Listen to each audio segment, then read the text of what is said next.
नमस्कार। आज हम एक ऐसे वृत्तांत की गहराइयों में उतर रहे हैं जो सच में रोंगटे खड़े कर देता है। इसका शीर्षक है गलत मोड़, राजस्थान का श्रापित गांव। और हमारी ये जो बात है, ये कहानी के जो हिस्से हमें मिले हैं उन पर आधारित है। हाँ, और ये कहानी अपने आप में काफी परेशान करने वाली लगती है। बिल्कुल। तो ये कहानी है 5 दोस्तों की। रिया, सोनम, अमित, करण और हर्ष, ये सब नौजवान थे। राजस्थान घूमने निकले थे। मतलब रेगिस्तान देखना, पुरानी हवेलियां, वो सब देखने का बड़ा जोश था उनमें। हाँ, हाँ, राजस्थान का एक अपना ही चार्म है, खासकर उन पुरानी जगहों का। सही कहा। लेकिन उनकी ये जो यात्रा थी, वो एक भयानक मोड़ लेती है। एक रात गाड़ी चलाते हुए शायद रास्ता भटक गए, या पता नहीं कैसे उन्होंने एक गलत मोड़ ले लिया। और ये गलत मोड़ ही कहानी का केंद्र है। हाँ जी, ये मोड़ उन्हें एक ऐसे रास्ते पर ले गया जो बिल्कुल सुनसान था, अनजान, जैसे नक्शे पर हो ही ना, वीरान एकदम। कल्पना कीजिए जरा, रात का अंधेरा, गाड़ी की हल्की रोशनी पड़ रही है धूल भरी सड़क पर, और तभी उन्हें दिखता है एक टूटा फूटा सा साइन बोर्ड जिस पर नाम भी नहीं लिखा। और उसके पीछे एक पूरा गांव, लेकिन कैसा गांव? बिल्कुल वीरान, जैसे बरसों से कोई रहा न हो। टूटी हवेलियां, खाली चौपाल, हर तरफ बस सन्नाटा, अजीब सा, डरावना सन्नाटा। मतलब कोई इंसान, कोई जानवर? कुछ भी नहीं, यहां तक कि हवा भी जैसे थम गई हो। लेकिन इस वीरानी में भी उन 5 को एक अजीब सा एहसास होता है, जैसे जैसे कोई उन्हें देख रहा है लगातार। यहीं से डर की शुरुआत होती है। इंटरेस्टिंग। यहीं से साइकोलॉजिकल असर शुरू होता है शायद। हाँ, और सबसे पहले इसका अनुभव करती है रिया। वो एक पुरानी हवेली के पास खड़ी थी और खिड़की के टूटे शीशे में अपना अक्स देख रही थी। लेकिन तभी वो देखती है कि शीशे में उसकी परछाई हिल रही है, जबकि वो खुद बिल्कुल स्थिर खड़ी थी। अच्छा। और सिर्फ हिल नहीं रही थी, वो परछाई उसे देखकर मुस्कुरा रही थी। सोचिए, अपनी ही परछाई। जी, ये वाकई अजीब है। देखिए, ऐसी जगहों पर जैसा मैंने कहा, डर से हमारा दिमाग हमें धोखा दे सकता है। साधारण चीजें भी भयानक लगने लगती हैं।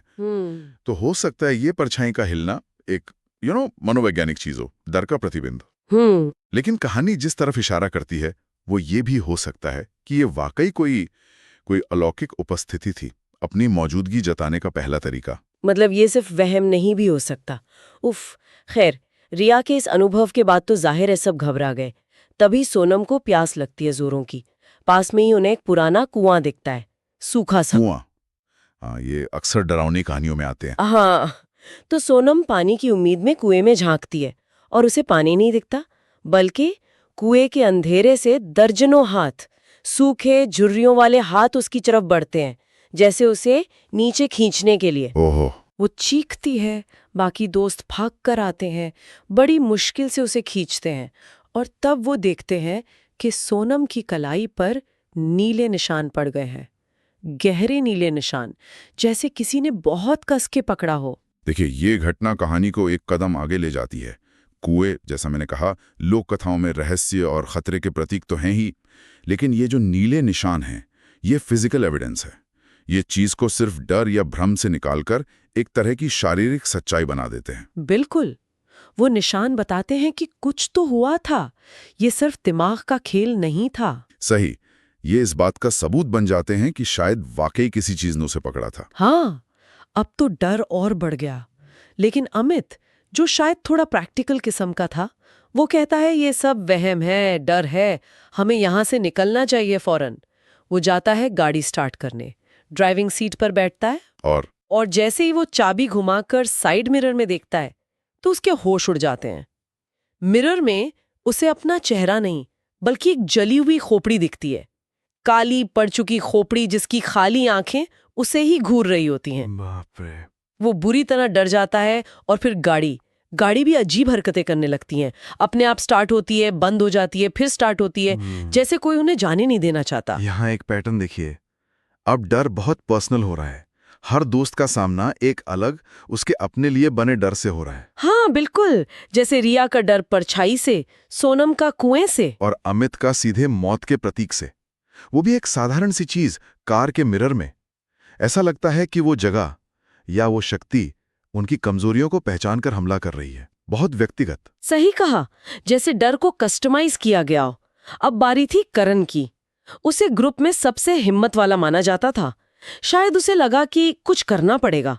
वो हिम्मत करके गांव के बीच में बने एक पुराने खंडर जैसे मंदिर में जाता है। मंदिर, ये अक्सर एक सुरक्षित जगह मानी जाती है ऐसी कहानियों में। हाँ, लेकिन यहाँ नहीं। अंदर एक टूटी हुई मूर्ति थी और उसकी आंखों की जगह जो गड्ढे थे उनमें जैसे ताजा खून भरा हो। करण शायद कुछ मंत्र पढ़ने की कोशिश करता है अपनी आस्था के सहारे, लेकिन जैसे ही वो शुरू करता है दीवारों पर अजीब सी छायाएं नाचने लगती हैं और तभी उसे महसूस होता है जैसे कोई भारी चीज उसकी पीठ पर आ बैठी हो। उसका दम घुटने लगता है। वो मुश्किल से बाहर भाग पाता है। देखिए, ये बहुत महत्वपूर्ण है। मंदिर जो सुरक्षा का प्रतीक है, वहीं पर हमला होना ये आखिरी उम्मीद को भी तोड़ देता है। अगर ईश्वर का घर ही सुरक्षित नहीं तो फिर कहाँ जाएं? ये सवाल उठता है कि क्या वो नकारात्मक शक्ति इतनी हावी है कि धार्मिक विश्वास भी बेअसर है? ये डर को और गहरा कर देता है। दिखा रहा था।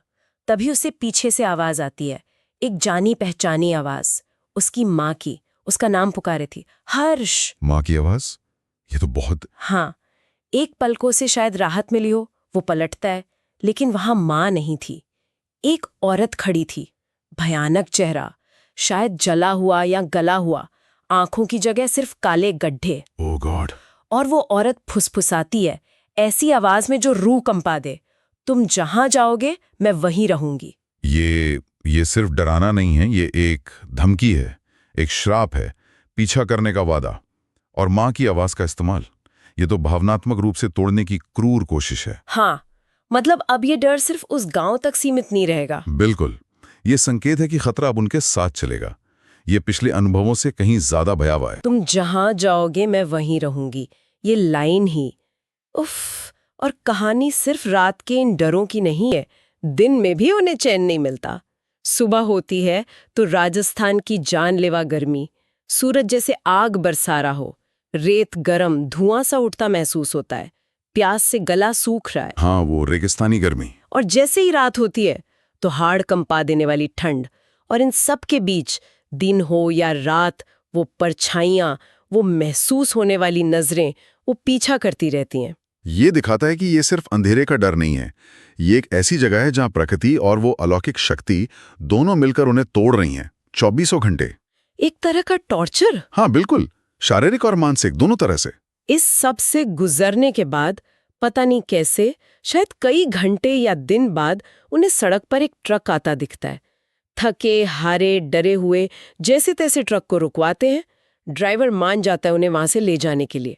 एक उम्मीद की किरण। हाँ, जैसे ही ट्रक गांव की सीमा पार करता है, उन्हें लगता है बच गए, बुरा सपना खत्म, शायद एक राहत की सांस लेते हैं।